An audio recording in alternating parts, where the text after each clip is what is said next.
14% takeout pick 4 Sunday afternoon here at Portland Meadows. Track handicapper Matt Jukic joining you once again. Let's have a look at that sequence. 10 races on the card. Pick 4 starts here in race number 7. Going to go towards the inside with the one Make Some Noise. After like that win last time out, breaking the maiden, now lands in the next logical spot here in the non-2 $3,200 claiming category. Gets to stay at this, or gets to stretch out to a mile. I think this horse can handle the distance. Just the one other try was a good third, but she shows some versatility up near the pace. Jennifer Whitaker aboard again today. Was able to get her home last time out. I think she has a good feel for her now. I think she was another one you're going to want to cover. In the 3, Nezzy's Oh Gold, another horse we're going to take on that pick 4 ticket.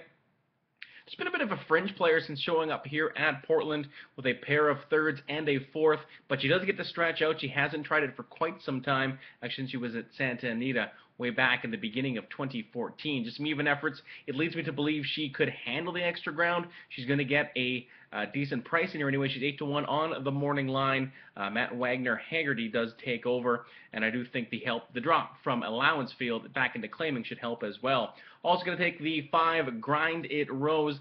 Good maiden breaking score. 2 starts back. We're able to battle on the front end and hang on for the neck victory, a race where she did defeat Make Some Noise, who came back to win her next start. Might have been too much too soon as she jumped up to the Oregon Hers and took on Suddenly Adele. Really freaked that day, winning off by more than 11 lengths. I think she gets back to a better field for her with claimers, and I think she's definitely one to have a long look at. Race number 8, I think it's a single. I think it's a logical single. One of the better bets on the card. I think the 7 E Squared, shipping up from Southern California with the 2 starts under his belt for no price. I mean, those are much, much, much tougher races down there in Southern California at Los Alamitos as well as Santa Anita. Sure, he didn't pick up his feet a whole lot, but he was taking on a very, very tough crew. Any of those no-price crews for there have horses that are purchased for anywhere between $50,000 to $500,000. This will be a much easier task for him today. I think he breaks the maiden here. The son of Square Eddie was a homebred for Redham Racing before showing up here at Portland. E Squared no works over the track, but the trainer does have a win. I think E Squared has found the right spot for him and does get Camacho Flores with the meet leading 44 wins under his belt. Into race number 9, going to go 4 deep here. So since we have the single, we can go a bit deeper. The one timely note. Actually, this is a very interesting condition. It's for horses who haven't hit the board at the meet. So you're going to get some horses who are kind of out of form right now, horses who've made the limited starts at the meet and trying to sneak into this condition. The one timely note is the former, where she's had a couple starts here for the 2,500 non-winners of the year condition. I think she does fit better with these. Obviously, the 2 Wine and Song, the latter, just the 1 try for 3,200 open claimers.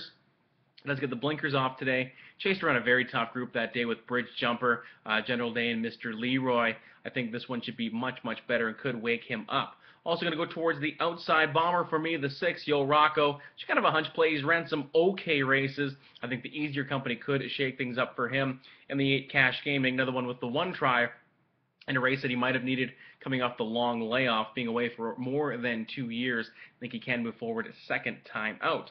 In race number 10, Anchor Leg here, going to go 2 deep, the 2 Boss Dancer. It looks like she's going to be in for a great trip. There's some speed in here just outside of her. Miss Fun Run likes to be involved early. Hollywood Holly, have to think she is the pace setter. She's had some distance challenges, so I think if she does get pressure, which she should, from the 6 Papa's Grandkids, I think it sets up perfectly for the 2 Boss Dancer. And the 7, Parker's Gibson Girl, a horse I wouldn't use as a single at all. She comes close with runner-up finishes in her last 2 tries, but I'm not sure she has that killer instinct. I think it's another one you want to cover, but I'm not sure you can lean on her. Boss Dancer, my top pick in that race. So pick 4 looks like this: 1, 3, and 5 with the single of the 7, the SoCal Shipper. 1, 2, 6, and 8 with 2 and 7. $24 gets you into that pick 4. Good luck.